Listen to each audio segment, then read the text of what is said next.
Hello प्यारे बच्चों, good morning. मैं teacher Satish Kumar RR high school Kharkhoda से आप लोग को इसके पहले वाले क्लास में हम पढ़ाया था मैग्नेटिज्म। मैग्नेटिज्म मतलब चुंबकत्व। आज देखो, आज हम उसका ऑब्जेक्टिव लेके आए हैं, मगर ऑब्जेक्टिव के पहले तुम लोगों को कुछ सारांश बता दें। और लड़कन देखेगा वीडियो, देख सोचेगा अरे कौन चैप्टर में कहा रहता है, तो उसका लेक्चर हम लोग बना दिए हैं। देखो, लेक्चर 1 में है, हम पढ़ाए थे चुंबक के बारे में, चुंबक क्या है। और दूसरा चैप्टर में हम देखे थे फ्लेमिंग का नियम, यानी जितना भी डायरेक्शन रूल था फ्लेमिंग का या मैक्सवेल का हम बताए थे। Father mother charge, force, magnetic field और करंट, ये लेक्चर 2 में देख सकते हो। और लेक्चर 3 में है विद्युत चुंबकीय प्रेरण, यानी करंट कैसे उत्पन्न होता है। जहां भी करंट उत्पन्न करने का बात होगा वहां पर विद्युत चुंबकीय प्रेरण को लेके आएंगे। अब बोलेगा जनरेटर में करंट कैसे उत्पन्न होता है, तो विद्युत चुंबकीय प्रेरण के कारण। अब चौथा चैप्टर में हम लोग पढ़े थे मोटर और जनरेटर। मोटर और जनरेटर, मोटर कहता है क्या, यह विद्युत ऊर्जा को यांत्रिक ऊर्जा बदलता है, और जनरेटर जो रहता है यांत्रिक ऊर्जा को विद्युत ऊर्जा बदलता है। देखो, अब इसके ये अगर तुम लेक्चर में जाके देखोगे तो इसी में तुम्हारा पूरा का पूरा कंस्ट्रक्शन और वर्किंग सब बताया गया है, बनावट और क्रियाविधि। आज हम लोग देखेंगे मोटर और जनरेटर का न्यूमेरिकल, यानी उनसे आंकिक प्रश्न, और आंकिक प्रश्न से कुछ महत्वपूर्ण MCQ देखेंगे, जिससे आप लोग को एग्जाम में बहुत ज्यादा इंपॉर्टेंट होगा। देखिए, हम देखे थे, आज हम लोग क्या गया है, देखिए VVI question, important question electric generator का और मोटर का, क्लास 10 के लिए या पैरामेडिकल के लिए या पॉलिटेक्निक के लिए। पॉलिटेक्निक में 3-4 क्वेश्चन, 1-2-3 क्वेश्चन आता है बच्चा लोग इससे, और 10th में जाओगे तो कहने नहीं है, बड़ी बड़ी क्वेश्चन आता है। देखो, अब ये आ गया क्वेश्चन से न्यूमेरिकल। न्यूमेरिकल या special for polytechnic examination. 10th में ये क्वेश्चन नहीं आता, मगर पॉलिटेक्निक में ये क्वेश्चन आता है। देखिए क्या है, इसमें आप जान लीजिए EMF इक्वेशन क्या होता है, phi/ZN/P/60A। यानी कहने का मतलब है, ये फॉर्मूला आपको याद रखिएगा।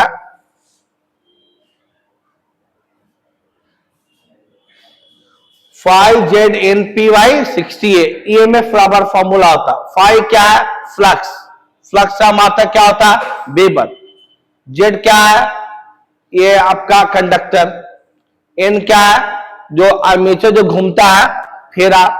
अब P क्या है, पोल।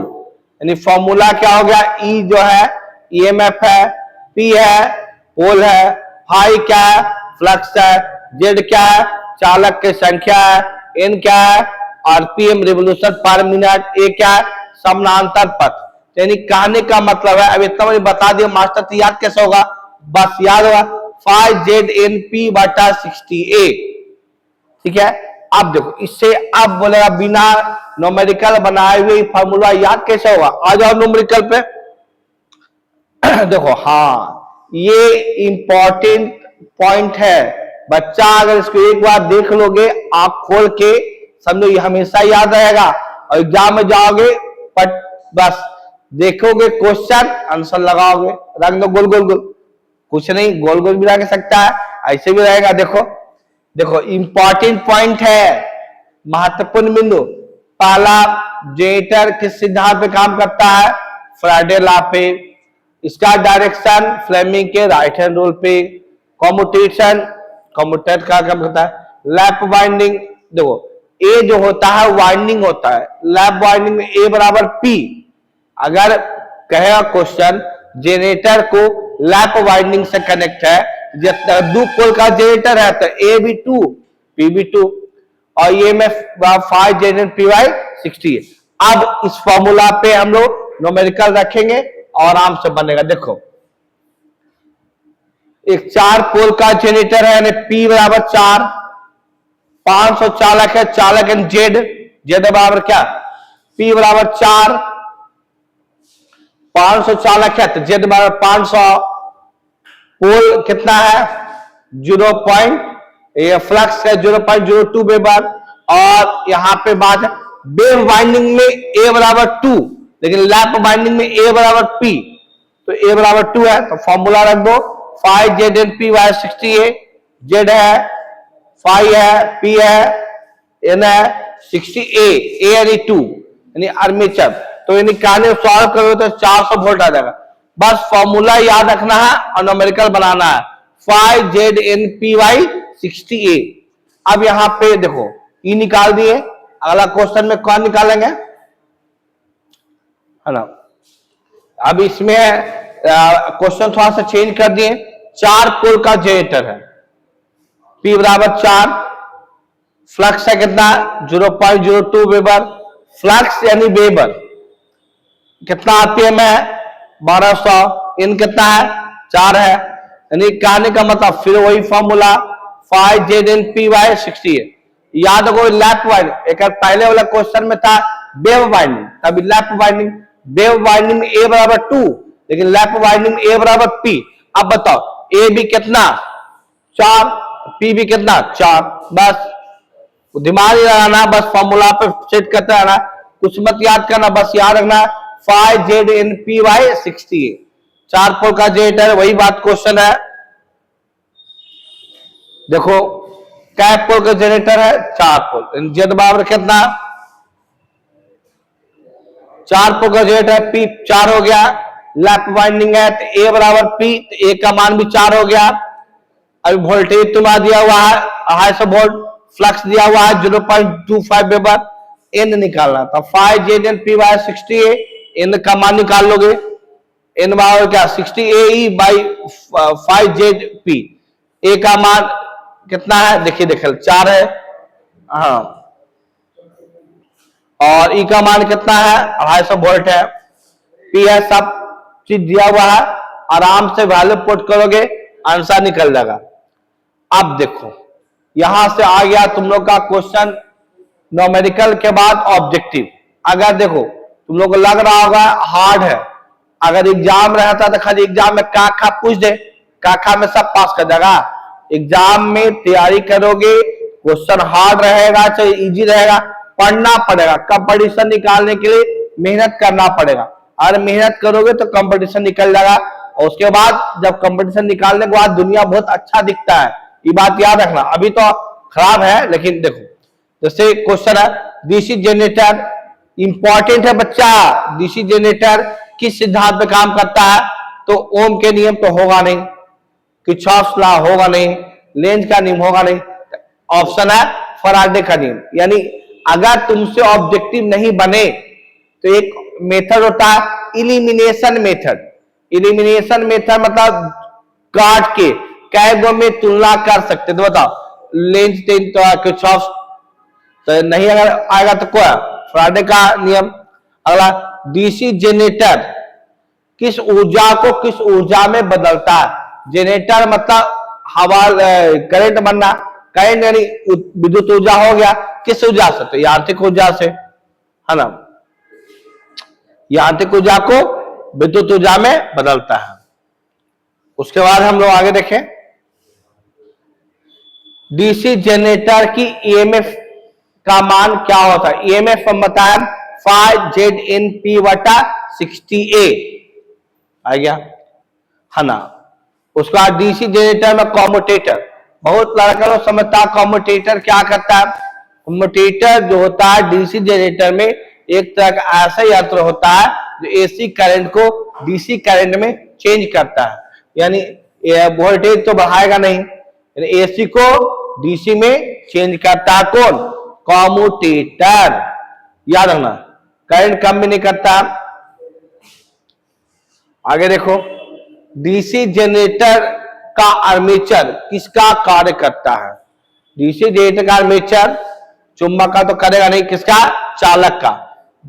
हम बता रहे बच्चा जो भी ऑब्जेक्टिव है, ऑब्जेक्टिव आराम से देख लो और जाके एग्जाम में जब आएगा ना तब मजेगा, रही पहली हाली वाला क्वेश्चन आ गए। अब देखो हम पहले बताते लैप वाइंडिंग में पैरेलल पाथ की संख्या कितनी होती है, लैप वाइंडिंग में पैरेलल पाथ की संख्या यानी पोल के बराबर होती है, और अगर वेव वाइंडिंग में पोल था पैरेलल पाथ की संख्या तो 2 बोलते हैं, लेकिन लैप वाइंडिंग में ए बराबर पी बोलेंगे। उसके बाद है देखो अभी क्वेश्चन ये चला, अब लैप वाइंडिंग में मतलब फिर होती पोल की संख्या जो होती है ए बराबर पी होता है, लेकिन अब आ गया वेव वाइंडिंग। लैप वाइंडिंग के बाद कौन वेव वाइंडिंग? वेव वाइंडिंग में कितना होता है? 2 होता है।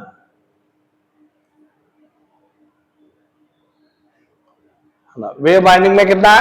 2। अगर लैप कहेगा, लैप वाइंडिंग कहेगा ना तो ए बराबर पी, याद रखना। अगर वेव वाइंडिंग कहेगा ए बराबर 2, याद रखोगे। अगर वेव वाइंडिंग है कि लैप वाइंडिंग है? वेव वाइंडिंग है तो ए का मान 2 है ना, और वही अगर दूसरा चीज आता तो अलग हो जाता। अब है डीसी जनरेटर में ईएमएफ निर्भर करता है, ईएमएफ निर्भर करता है। हम ईएमएफ का फॉर्मूला लिख देंगे सीधे डायरेक्ट। ईएमएफ क्या होता है? 5ZNP बटा 60A, फ्लक्स पर और गति पर दोनों पर निर्भर करता है। उसके बाद है डीसी जनरेटर में फ्लेमिंग का कौन सा नियम? बताए भी थे हम। जनरेटर है यानी कहने का मतलब है दाया हाथ का नियम, मोटर रहेगा तो बाया हाथ का नियम। तो जनरेटर में कौन रूल लगता है? Right hand rule. वही अगर मोटर रहता है तो लेफ्ट हैंड रूल लगाते। याद कर लो ये वाला ऑब्जेक्टिव, अगर सर बोल रहे हैं इंपॉर्टेंट है तो इंपॉर्टेंट है। अगर पढ़ के तुम जॉन एग्जाम में जो देखो बनता कि ना बनता। अगला, डीसी जनरेटर में ब्रश किस पदार्थ की बनी होती है? डीसी जनरेटर में ब्रश जो है किस पदार्थ की बनी होती है? तो देखो ब्रश जो होता है वो बना होता है कार्बन का। अब बोला कार्बन का क्यों बनता है? कार्बन से अगर नहीं बनाया था लीकेज ज्यादा होगा। निकला में देखो एक है कॉपर है, एक कार्बन है, एल्युमिनियम है, आयरन है। ऐसे भी तुम बना सकता है। ये है मेटल, ये मेटल यानी सब मेटल है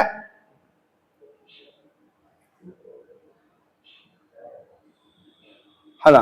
और वो वाला क्या था? नॉन मेटल था। कार्बन नॉन मेटल था, नॉन मेटल हो जाएगा। उसके बाद है नेक्स्ट, डीसी जनरेटर में आर्मेचर कोर किस पदार्थ का बना होता है? आर्मेचर कोर याद रखना बनता है सिलिकॉन स्टील का। डीसी जनरेटर में फील्ड वाइंडिंग का क्या काम है? फील्ड वाइंडिंग का काम है चुंबकीय क्षेत्र उत्पन्न करना। ये सब क्वेश्चन है। जब तक तुम पीपीटी 2 बार अपलोड होगा उसको तुम जाके देखोगे, एक एक पॉइंट बाय पॉइंट पढ़ोगे, तब तक याद नहीं होगा। आसान बात नहीं है, मेहनत करना पड़ेगा। पहले तुमको वीडियो देखना पड़ेगा। वीडियो देखोगे, वीडियो देख के संरचना क्या है, क्रिया विधि क्या है, एक एक बात पर बात जानना पड़ेगा। तब जाके अगर क्वेश्चन लेके बैठोगे तो बना हम एक ही वीडियो में बता देते, लेकिन नहीं, लॉन्ग हो जाएगा। बच्चा लोग को आज पढ़ो थ्योरी और कल बना उसको ऑब्जेक्टिव, तब ज्यादा मजा आएगा। देखो उसके बाद हम आगे, डीसी जनरेटर में शून्य लोड पर वोल्टेज कहलाता है ईएमएफ। याद रखना, अगर जनरेटर है तो जनरेटेड ईएमएफ, अब मोटर रहेगा तो बैक ईएमएफ। याद हो गया?